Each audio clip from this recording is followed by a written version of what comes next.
지난주와 이번 주에 걸쳐서 바울이 경험한 두 가지 종류의 어려움에 대해서 좀 나누고자 했습니다. 지난주에 우리가 함께 나눴던 어려움은 실제적인 영적 세력에 의해서 바울이 직면했던 어려움이었습니다.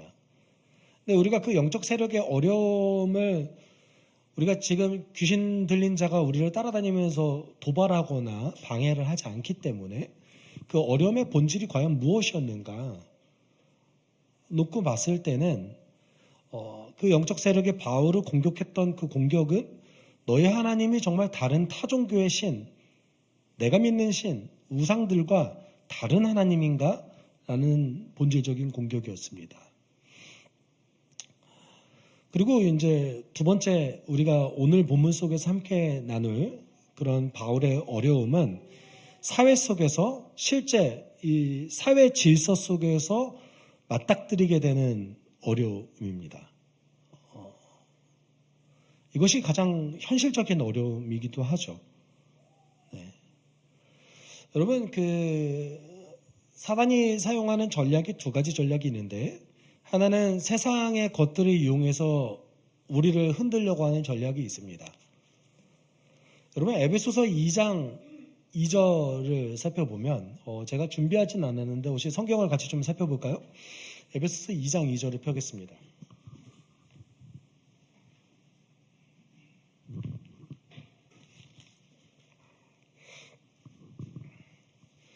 에베소서 2장 1절에서 3절까지는 우리가 예수 믿기 이전의 상태 또는 우리가 새 생명으로 거듭나지 않은 상태의 모습이 어떤 모습인지를 보여주고 있는데, 그것을 1절은 죽은 상태로 얘기하면서 그 죽은 상태를 구체적으로 어떤 것인가라고 정의하고 있습니다.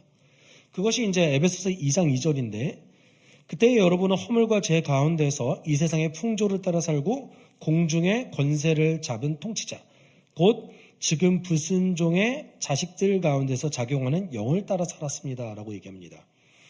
근데 이것이 이제 한글 성경에서 좀 잘못 번역됐는데 곧이 사라져야 됩니다. 그래서 영어 구문으로 따지면 according to가 3번 반복되는 건데, 여기에서는 허물과 죄 가운데에서 세상의 길을 따라가는 것, 헬라어는 세상 풍조가 아니라 세상의 길입니다. 세상의 길을 그대로 따라가는 것. 두 번째는 세상에 영향력 있는 사람, 에어 또는 애트모스피어로 번역될 수 있는데, 이 세상을 지배하는 자, 이 세상에 영향력을 미칠 수 있는 권력자를 뜻합니다. 그리고 세 번째가 사단이에요. 그런데 곧이 들어감으로 해서 통치자와 사단이 동의어처럼 보여지게 됩니다. 네. 에베소서 2장 2절은 우리가 예수 믿기 전의 상태를 어떻게 정의하고 있냐면 세상을 따라간다, 세상의 권력자를 따라간다. 지금 우리로 따진다면 권력자 또는 세상에 영향력 있는 사람을 따라간다 라는 말도 되겠죠. 그리고 세 번째는 불순종을 하게 만드는 사단을 따라간다라는 것입니다. 이것이 옛사람, 바울의 옛사람의 정의입니다. 이런 모습을 따라가는 것이, 그러면 다르게 얘기하면 여러분, 세상의 길을 따라가는 거예요. 가만히 있으면은 당연히 우리는 세상에서 따라가는 길대로 살 수밖에 없잖아요.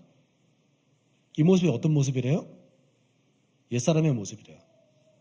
그러니까 우리는 의식의 흐름대로 가만히 살면 옛사람의 모습대로 삽니다. 익숙하거든요. 근데 사단이 쓰는 전략이 두 가지 전략이 있습니다. 이것이 영적 전투인지 유혹인지 공격인지 모르게 만드는 거예요. 우리는 그냥 그렇게 살아가니까요. 예를 들어 보죠. 여러분, 그 아마존 창업자 아세요? 그 대머리 아저씨. 네, 타코야키. 죄송해요. 죄송해요. 네. 제프 제조스가 굉장한 부자죠. 그렇죠? 그래서 이 사람의 어떤 투자 기법, 어떤 경영 기법을 우리가 책으로서 배우려고 하는 사람들이 꽤 많습니다. 왜냐하면 성공한 사람이니까 책도 냈고요. 그래서 이 사람이 어떻게 성공했더라 라고. 근데 이 사람 어떤 사람인지 아십니까? 여러분, 그 물류창고에 냉방 시설이 없어가지고 직원이 쓰러진 적이 있었어요. 아마존에서. 그런데 물류창고에 냉방 시설을 설치하는 것보다 앰뷸런스를 갖다 놓는 것이 더 저렴하다고 해서 앰뷸런스 갖다 놓은 사람이에요. 그러니까 사람을 어떻게 도구화시키는지를 아주 철저하게 아는 사람인 거죠. 우리는 이런 사람 배워야 됩니까? 우리는 가만히 의식의 흐름대로는 이 사람 유명하니까 그렇지, 배울 점이 있겠지, 이러면서 그냥 자연스럽게 따라간다라는 거예요. 근데 우리의 사고를 계속해서 지배하게 만드는 어떤 세력이 있다라는 것을 의식하지 못하게 만듭니다. 사단의 영적인 공격도 비슷합니다. 여러분, 우리의 영적 전투에 사단이 있다라는 것을 의식하지 못할 때 굉장히 많습니다.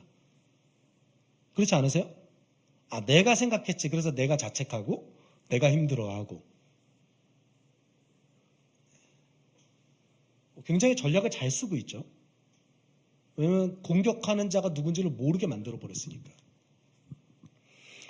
바울은 이 두 가지를 이 본문 가운데 같이 경험한 거예요. 사단의 직접적인 영적인 공격, 그리고 두 번째는 오늘 본문 속에서 바울이 했던 행위를 질서를 어지럽히는 행위로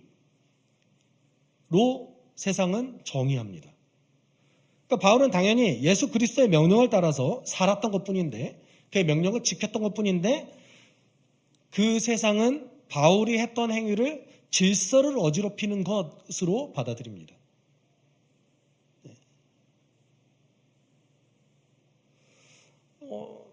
우리는 이 지점을 잘 살펴봐야 될 것 같아요. 여러분, 예수님이 승리하셨다고 우리는 믿죠? 그렇죠? 예수님 승리하셨죠? 아멘인가요? 예수님 어떻게 승리하셨죠?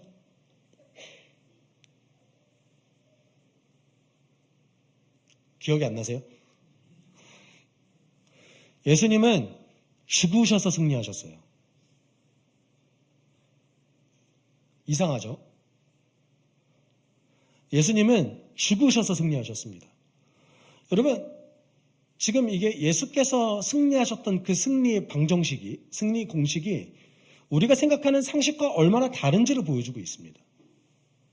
그렇죠? 하나님은 강자의 하나님입니까? 약자의 하나님입니까? 강자의 하나님이시죠? 이상한가요? 약자의 하나님이십니다. 맞아요. 철저하게 약자의 하나님이라고 본인을 정의하고 계십니다. 그렇죠? 근데 우리가 세상의 힘의 논리로 이기려고 했을 때 우리 가운데 어떤 일이 벌어질까요? 이길까요? 질까요? 우린 지죠.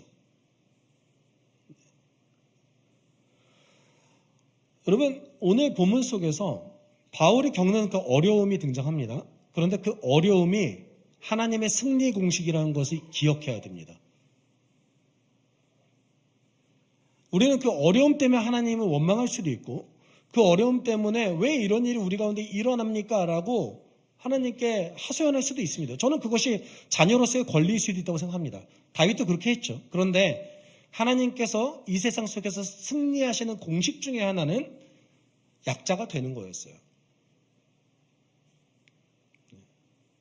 제가 우려하는 것 중에 하나는 뭐냐면,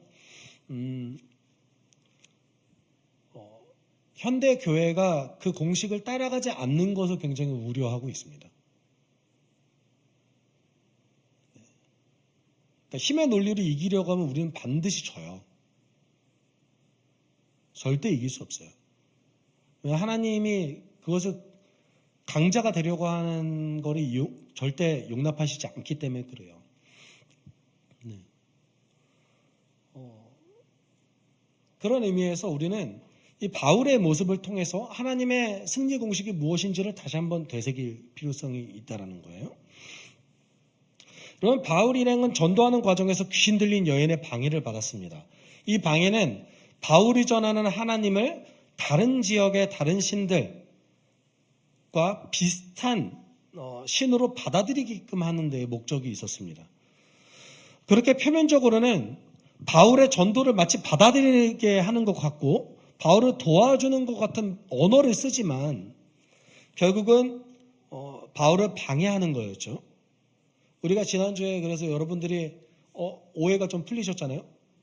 말씀만 보면은 이 귀신이 하나님을 돕는 것 같은데 바울이 굉장히 짜증을 내는 모습. 왜 짜증내지? 바울은 이 여인을 불쌍히 여기지도 않나? 라고 생각할 수도 있지 않겠습니까?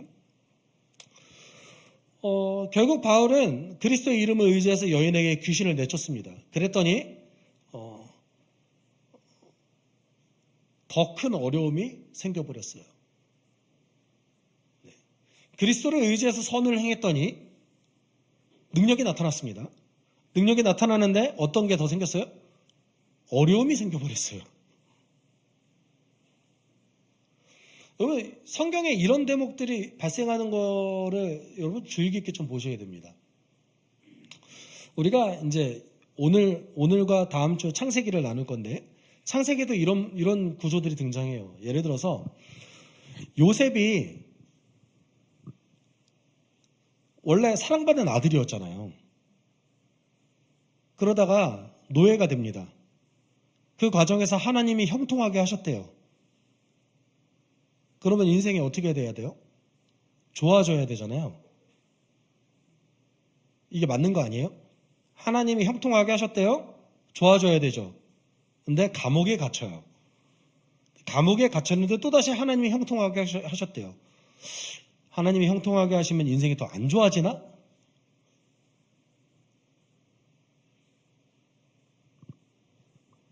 성경에 이런 구조들이 등장합니다, 여러분. 어떻게 받아들여야 됩니까? 그 과정 가운데 하나님이 도대체 어떻게 일하시고자 하는가가 중요한 거겠죠. 오늘 본문 속에도 마찬가지입니다. 바울이 귀신 들린 여인 때문에 큰 방해를 받았어요. 그래서 그리스도의 이름으로 능력을 행했습니다. 선을 행했습니다. 그랬더니 능력이 나타났어요. 여러분, 현대사회 속에서, 현대교회에서 그런 일 나타나면 여러분 어떻게 하실 거예요? 아마 여러분 곳곳에 간증하고 난리 나셨을 거예요. 그렇죠? 우와, 내가 이런 걸 봤어. 우와. 근데 다음 주에 더 큰 고통이 교회에 막 생기는 거예요. 아니면 귀신 들린 자들이 때로 몰려와. 이건 뭐지?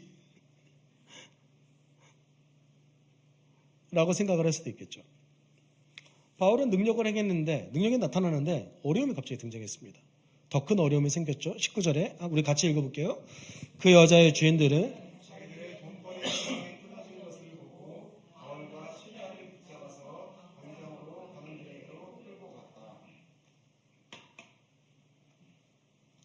이 주인들은 여인이 귀신 들린 거 알고 있었어요. 그리고 귀신 들린 그것을 이용해서 점치는 거를 하게 했습니다. 그걸 통해서 큰 돈을 벌어들였죠. 귀신이 사라졌어요. 본능적으로 이 여인 때문에 이제 돈 벌지 못하겠구나 라는 생각을 하게 됐던 것 같습니다. 그래서 바울과 실라를 끌고 광장의 관원으로 데리고 갔습니다. 이 주인들은 여인이 이제 나음을 받았다, 귀신에게서 해방을 받았다 이런 거 중요하지 않습니다. 본인들이 금전적인 손해를 이제 받게 됐구나 이것만 중요했던 것이죠. 그리고 20절 21절에 바울과 실라를 고발합니다. 그리고 그들은 치안관들 앞에 세워놓고서 이 사람들은 유대 사람들인데 우리 도시를 소란하게 하고 있습니다. 이 사람들은 로마 시민인 우리로서는 받아들일 수도 없고 실천할 수도 없는 부당한 풍속을 선전하고 있습니다 하고 말하였다 합니다. 여러분, 이 여인의 주인들이 실제로 느끼는 건 뭐예요? 금전적 손해죠. 금전적 손해요. 근데 고발을 금전적 손해라고 했습니까? 금전적 손해 때문에 고발했나요? 고발 내용이 뭐예요? 이 도시를 소란하게 한다 이거였어요. 근데 어떻게 소란하게 하느냐 했더니 로마 시민인 우리로서는 어떻게 한대요? 받아들일 수 없고 실천할 수도 없고 부당한 풍속을 선전하고 있습니다. 이게 고발의 내용이었습니다. 여러분, 이 여인은 어쩌면 우리로 따지면 귀신 들린 그 힘으로 점치는 여인이었어요. 그렇죠? 그리고 바울은 이 여인의 귀신을 사라지게 했습니다. 이거를 이 주인들이 어떻게 받아들였는지가 여기서 보여지고 있는데, 뭐로 받아들인 거냐면 불법적인 주술 또는 마법으로 받아들인 거예요. 능력으로 받아들인 게 아니라 불법적인 주술 또는 마법으로 받아들였는데, 로마 제국 내에서 이것이 이제 합법화되지 않은 주술과 마법이 로마 제국 내에서 불법이었거든요. 여러분, 빌립보라는 도시는 사실 그 번역된 주석이라든지 이런 데에서는 로마 식민지라는 표현을 쓰는데, 사실은 로마 시민을 위한 거주 도시였습니다. 로마 제국의 수도는 로마죠. 근데 이 로마라는 도시가 로마 제국이 발전하면서 계속 포화 상태에 이르러요. 점점 포화 상태에 이르는 이유는 전쟁이 많이 벌어지고 전쟁에 참여한 시민들에게 혜택을 주어줘야 되는데, 그거를 이제 로마 도시 안에서 다 해결할 수가 없게 돼요. 그래서 로마 제국 곳곳에 로마 시민을 위한 거주지를 건설하는데, 그 중에 하나가 빌립보라는 도시였습니다. 그래서 빌립보는 뭐가 중요했냐면 로마 시민의 문화, 로마 시민의 종교, 이것이 굉장히 중요한 거예요. 근데 로마의 종교법에는 어떤 것이 있냐면 타 종교에 피해를 주면 안 돼요. 그러니까 타 종교를 관용해 줘야 되는데, 타 종교에 어떤 금전적인 손해를 끼치거나 타 종교에 피해를 주면 안 되는 것이 로마의 종교법이었습니다. 그런 의미에서 로마인들은 유대교가 합법적이긴 했는데 그다지 유대교를 좋아하진 않았어요. 왜 좋아하지 않았냐면, 사람들이 유대교에 대해서 심취할수록, 알아갈수록 이상하게 개종을 하려고 하는 거예요. 그래서 유대교가 타 종교의 충성심을 앗아갈 수 있는 종교라고 판단했어요, 로마 지식인들은. 그래서 유대교를 그렇게 썩 좋아하진 않았습니다. 유대교인들 되게 게으르다고 판단했어요. 왜냐하면 일주일에 한 번 쉬잖아요. 이게 사실은 여러분, 공휴일이 지정된 게 역사적으로 그렇게 오랜 시간이 아니잖아요. 네. 그런데 2000년 전에 일주일에 한 번 쉬었다고 생각해 보세요. 저 게으른 것들 이라고 생각했던 거죠. 그래서 이 오늘 고발한 주인들은 유대교에서 뭔가 이상한 주술을 가져와서 바울과 실라가 했나 보다라고 판단한 거예요. 그래서 얘네들이 하는 거는 우리가 로마 시민으로서 절대 받아들일 수 없는 거다. 얘네들은 지금 이 빌립보라는 로마 시민을 위한 거주지를 소란하게 하는 자다라고 고발한 겁니다. 원래는 금전적인 손해 때문에 고발해야 되는 거 아니에요? 그렇죠? 근데 지금 더 큰 거로 고발해버렸어요. 네. 절도죄 하나로 고발해야 될 거를 약간 그 내란 선동 이런 거로 고발했고요. 네. 문제가 생기겠죠. 그리고 바울과 실라는 더 큰 위기에 빠지게 됩니다. 이렇게 고발했더니 주변 무리들이 찬동하기 시작합니다. 우리 22절, 23절 같이 읽어볼게요. 우리가 그들을 공격하는데 합세하였다. 그러자 치안관들은 바울과 실라의 옷을 찢어 벗기고 그들을 매로 치라고 명령하였다. 그래서 이 명령을 받은 부하들이 그들에게 매질을 많이 한 뒤에 감옥에 가두고 간수에게 그들을 단단히 지키라고 명령하였다. 여러분 22절, 23절에 보면은 이 고발을 당한 다음에 주변에 있는 사람들까지 거기에 찬동해서 바울과 실라를 공격합니다. 그랬더니 치안관이 바울과 실라를 바로 때려요. 그리고 감옥에 가둡니다. 이 가운데서 바울과 실라가 자신을 변호할 기회를 얻었나요? 못 얻었나요? 얻지 못했어요. 여러분, 이 과정 속에서 그러니까 로마 거주 지역, 로마 시민의 거주 지역 안에서 로마인들이 얼마나 큰 힘을 가졌는지를 보여주고 있는 거기도 합니다. 네. 로마 시민이 아닌 자로 판단된 자들에게는 변명할 기회조차 주질 않았어요. 바로 옷을 찢고 때렸습니다. 네. 그리고 아마도 사람들이 다 있는 곳에서 수치를 주는 방법으로 때렸을 겁니다. 그렇게 함으로 해서 바울과 실라가 빌립보에서 하려고 했던 이 전도 활동을 못하게 하기 위해서인 거죠. 그리고 실제로 바울과 실라는 이제 더 이상 여기서 전도를 못하게 됐습니다. 뒤에 보면 더 이상 못해요. 로마 시민들이 더 이상 허용하지 않았기 때문에 그래요.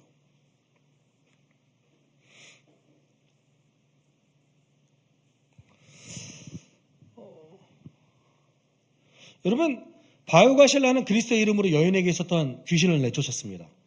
그러나 사람들은 여인이 귀신으로 인해서 고통당하는 것에 그다지 큰 관심이 없었습니다. 뭐에 관심이 있었어요? 내가 손해를 본다. 그리고 저 사람들이 하는 저 방식을 이상하다. 내가 저런 주술과 마법 같은 거를 받아들일 수 없겠다. 네. 이렇게 판단하고 생각했을 뿐입니다. 여러분, 분명 우리의 기준으로 봤을 때는 바울과 실라가 무엇을 잘못했죠? 그다지 잘못한 게 없는 것 같아요. 그렇죠?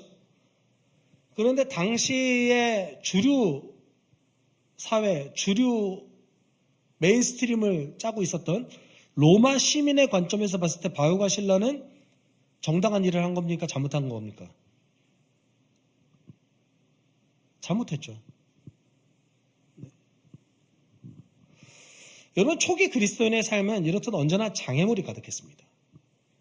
예수 그리스도의 가르침은 너무 앞선 것들이었어요. 그래서 초기 그리스도인의 삶은 언제나 장애물들이 가득했고 누구도 그들의 삶의 방식을 이해하지 못했을 뿐더러 받아들이지 못했습니다. 계급이 없는 사회, 남녀 차별이 없는 사회, 이걸 어떻게 받아들입니까? 사람을 상품화하지 않고 사람에게 집중하는 그 정신, 여러분, 로마 제국의 그 누구도 받아들이지 않았습니다. 여러분, 그 성경은요, 특별히 선지서에서 그런 내용들이 많이 등장하는데 제국의 관점과 하나님의 관점을 대조해서 보여줍니다. 근데 제국의 관점은 뭐였냐면 그 어떤 것이라도 상품화하는 거예요. 그 어떤 것도 도구화하는 것이 제국의 관점입니다. 근데 하나님은 사람을 절대 도구화하지 않습니다. 사람을 상품화하지 않습니다.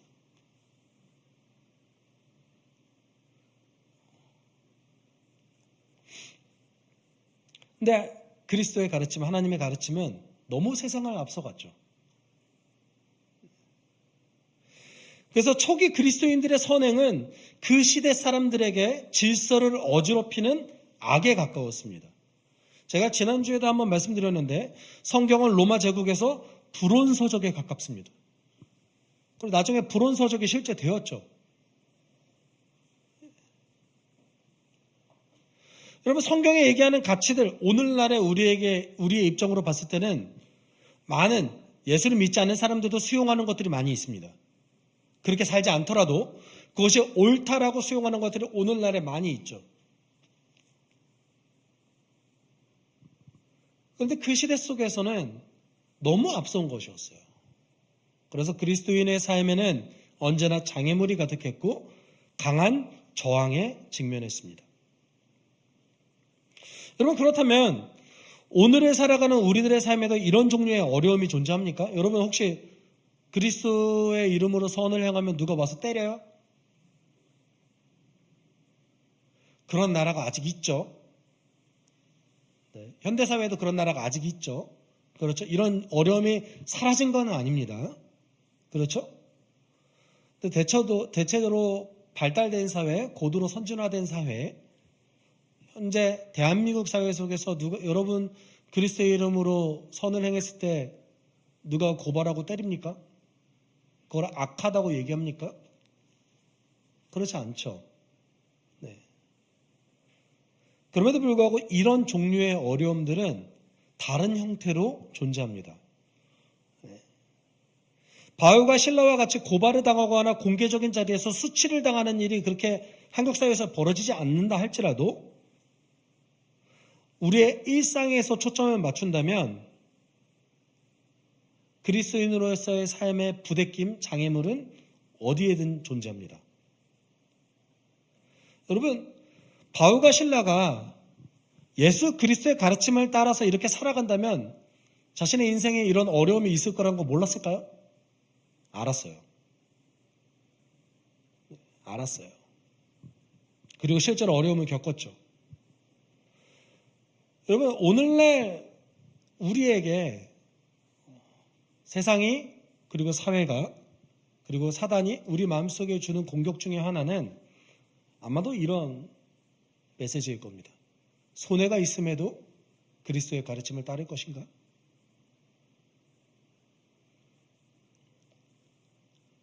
어려움이 있음에도 그리스도의 가르침을 따를 것인가?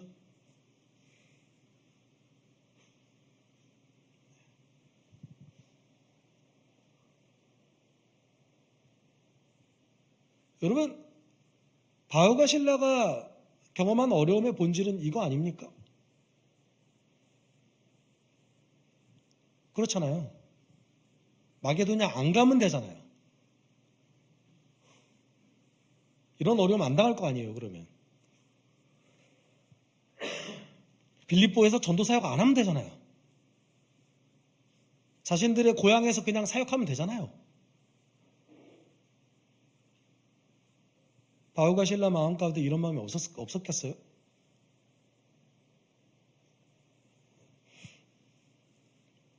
여러분, 바울은 그리스도의 가르침을 실천하는 삶에 고통이 따를 수밖에 없음을 언제나 인식하고 살았습니다. 왜냐하면 이 깨진 세상은 그리스도인의 가르침을 따르는 우리의 삶을 절대로 그냥 수용하지 않기 때문에 그렇습니다.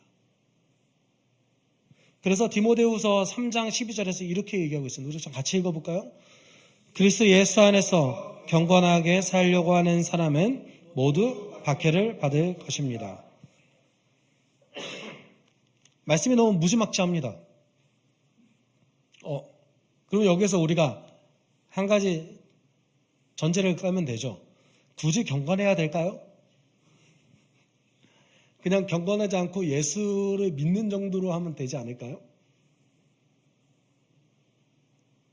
여러분, 성경에 그런 믿음은 없어요. 네. 성경은 믿던지 안 믿던지예요. 그리스도 안에서 경건하게 살고자 하는 자는, 이거 다른 얘기를 해볼까요? 그리스도 안에서 내가 오늘 하루를 예수의 가르침을 따라서 살고자 하는 사람은 박해를 받을 거래요. 한국 사회에서 예수 믿는다고 해서 누가 박해하지 않습니다. 그렇죠. 그런데 이 복잡한 사회 속에서 우리는 다른 종류의 어려움을 직면하게 됩니다. 그것이 무엇입니까?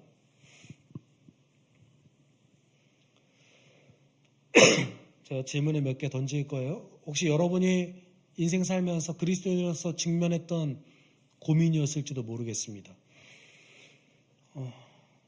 회사가 불법을 저지르는 곳이라면 어떻게 하시겠습니까? 돈을 벌어야 하기 때문에 여러분도 불법에 동참하시겠습니까? 아니면 퇴사하시겠습니까? 부서 전체가 부당한 일을 하는 곳이라면 여러분은 어떻게 하시겠습니까? 세금을 바르게 내는 것, 부정수급을 받지 않는 것, 회사의 돈을 마음대로 사용하지 않는 것, 위장전입을 하지 않는 것,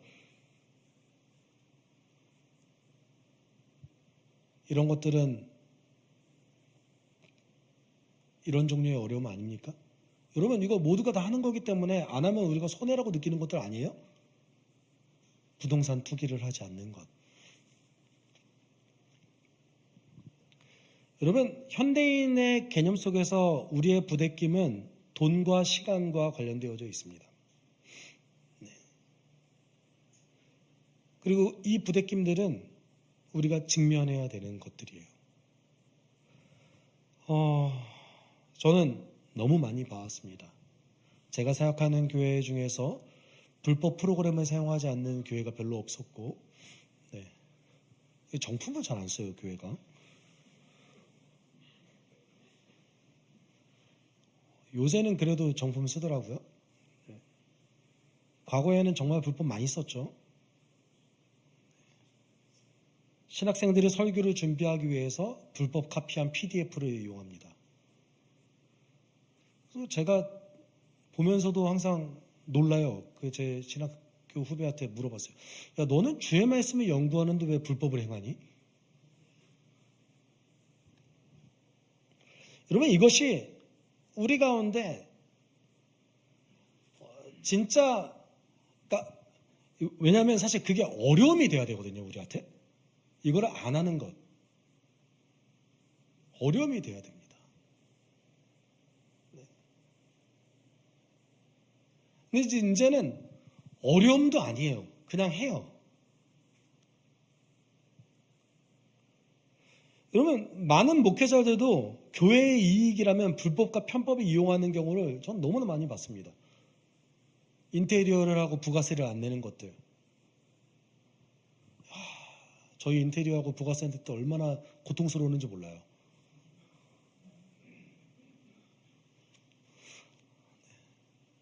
이해합니다. 큰 돈이기 때문에 저도 고민이 돼요. 이거를 다른 사업장으로 돌리면 세금 환급 받을 텐데.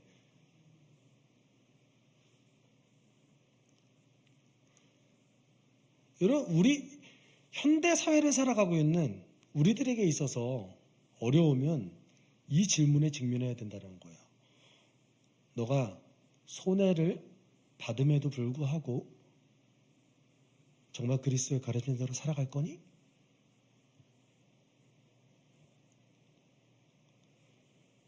여러분, 교회 안에 거짓말이 있습니다. 그것이 무엇이냐면 승리주의예요. 승리주의는 우리 그리스도께서 승리하신 분이기 때문에 교회와 성도의 모든 상황이 긍정적으로 흐를 것이고 결국 그 과정 가운데서 눈에 보이는 가시적인 성과가 반드시 하나님에 의해서 드러날 것이다 라는 것이 승리주의입니다. 거짓말입니다. 우리 예수는 죽으심으로써 승리하셨습니다. 교회가 유일하게 승리할 수 있는 방법은 이 세상에서 약자가 되는 겁니다. 성도가 세상에서 유일하게 승리할 수 있는 방법은 내가 그리스도를 닮아 오늘도 손해를 감수하지만 그리스도의 명령을 묵묵히 따르는 그 삶입니다. 그 외에 다른 방법은 있을 수 없습니다.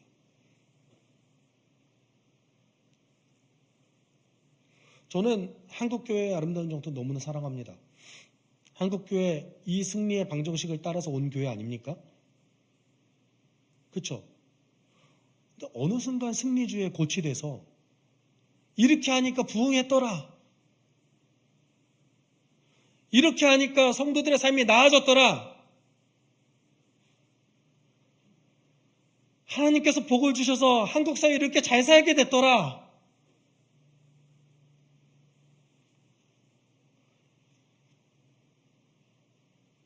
어디 성경에 그런 말이 있습니까? 성경에 그런 말 없어요.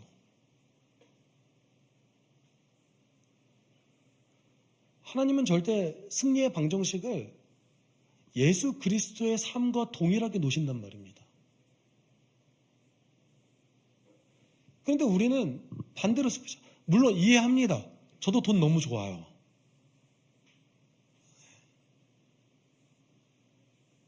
여기 계신 분들 중에서 돈 싫어하시는 분 계세요? 여러분이 가지고 계신 돈은 항상 부족하다고 생각하시잖아요. 그렇죠? 저도 편안하게 살고 싶습니다. 여기 계신 그 누구가 세상의 성공을 목매이지 않는 사람이 얼마나 있겠어요? 이왕이면 했으면 좋겠다 라고 생각하겠죠. 근데 하나님의 방정식은, 하나님의 승리 공식은 거기에 있지 않아요. 하나님의 승리 공식은 어디에 있습니까? 예수가 보여줬던 그 삶을 살아가는 거예요. 기꺼이, 여러분 기꺼이 아니어도 괜찮아요. 억지로 해도 괜찮아요. 제가 요새 기꺼이란 말을 잘 안 쓰려고 노력하고 있어요. 억지로 하더라도 주를 위해서 손해를 감수하더라도 오늘 하루 정직하게 사는 것.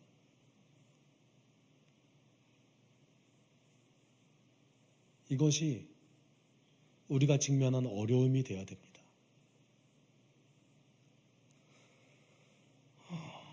요한복음 16장 33절에 예수께서 제자들에게 이렇게 말씀하셨습니다. 같이 좀 읽어볼까요? 너희는 세상에서 환난을 당할 것이다. 그러나 용기를 내라. 내가 세상을 이겼다. 여러분, 예수께서는 제자들에게 세상을 이겼다고 얘기하시면서 너희는 고통을 당할 거야 라고 말씀하셨습니다. 왜냐하면 여러분, 그리스도 안에서 정직하게 살아가는 삶을 세상 사람들은 부대낌으로 받아들입니다. 생각보다 그렇게 썩 좋아하지 않습니다. 적당히 타협하고 적당히 이득을 잘 챙기는 자신과 같은 삶이기를 원합니다. 현대사회는 다를 것 같습니까? 그렇지 않습니다. 제가 여러 번 강조했지만 그리스도 안에서 정직하게 살아가는 자들 세상 사람들은 착취하려고 할 겁니다. 어떻게든 이용하려고 할 때가 더 많습니다. 그렇지만 그럼에도 불구하고 우리가 정직하게 살아가는 것, 그것이 우리 삶의 어려움입니다. 하나님은 그것을 이용하십니다. 우리가 기억해야 돼요. 여러분, 그 삶이 전도예요. 하나님은 그것을 이용하세요. 사단은 우리에게 정말 지금도 이렇게 얘기해요. 너 손해를 감수하고서 하나님의 명령 따를 거야? 우리는 여기서 이렇게 대답해야 됩니다. 아니, 그거는 손해가 아니야. 질문이 잘못됐죠. 그건 손해가 아니야. 그렇게 살아가는 삶이 나에게 더 복된 삶이야. 제가 요새 그런 의미에서 정말 이런 기도 부탁드립니다. 여러분, 한국교회를 위해서 기도해 주십시오. 한국교회가 이 승리 공식을 잃어버렸습니다. 힘의 논리로 맞서는 것, 세상의 방식을 따라가서 세상 방식을 이기려고 하는 것에 너무 익숙합니다. 여러분, 그곳에 능력이 없습니다. 우리 언제나 외치지 않습니까? 그리스도의 이름에 능력이 있다고. 그리스도께서는 죽음으로 이기신 분이십니다. 우리가 세상에서 강자의 모습을 입었을 때 하나님은 절대 능력을 나타내 주시지 않으십니다. 근데 우리가 기꺼이란 말 하고 싶지 않아요. 억지로라도 약자가 된다면 우린 이길 수 있습니다. 그 하나님의 능력을 믿었으면 좋겠습니다. 우리가 함께 기도할게요. 하나님, 지금 이 순간에도 사단은 우리에게 세상의 불의와 깨짐에 눈을 감고 자신의 이득을 위해서 살아가라고 유혹합니다. 그러나 하나님께서는 우리가 어려움이 있음에도 불구하고 그리스도의 가르침을 따르길 원하신다는 것을 우리는 압니다. 그 어려움이 하나님께서 사용하시는 승리의 공식임을 우리는 오늘 함께 나눴습니다. 하나님, 바울이 직면했던 그 어려움을 통해서 승리를 주셨던 그분을 우리는 의지하니 하나님, 우리 삶을 인도해 주십시오. 그리스도 안에서 정직하게 살도록 노력하게 하여 주십시오. 우리가 함께 기도하도록 하겠습니다. 사랑하신 하나님 아버지 감사합니다.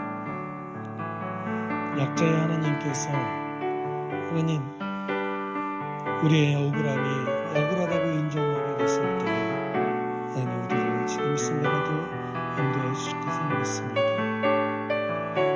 하나님 그리스도 안에서 정직하게 사는 것, 세상에 깨지며 눈 감지 않는 것, 하나님 그 일을 하더라도 어려움이 닥친다 할지라도 그럼에도 불구하고 그냥 살아가는 것, 내 인생은 전체와 같이 바친다 할지라도 그냥 그것이 옳다고 믿고 행하는 것, 열매가 보이지 않는다 할지라도 당장 내 눈앞에 나타나는 어떤 승리가 보이지 않는다 할지라도 하나님 묵묵히 우리의 삶을 통해서 정직하게 살아가는 것, 당신의 가르침이 이 삶의 복이라고 생각하며 살아가는 것, 그것이 우리 가운데 있기를 소망합니다. 아버지 인도해 주십시오. 사랑이 많으신 하나님 아버지, 사단은 지금 이 순간에도 그리스도의 가르침을 따라가는 것을 손해라고 우리를 속입니다. 하지만 우리는 압니다.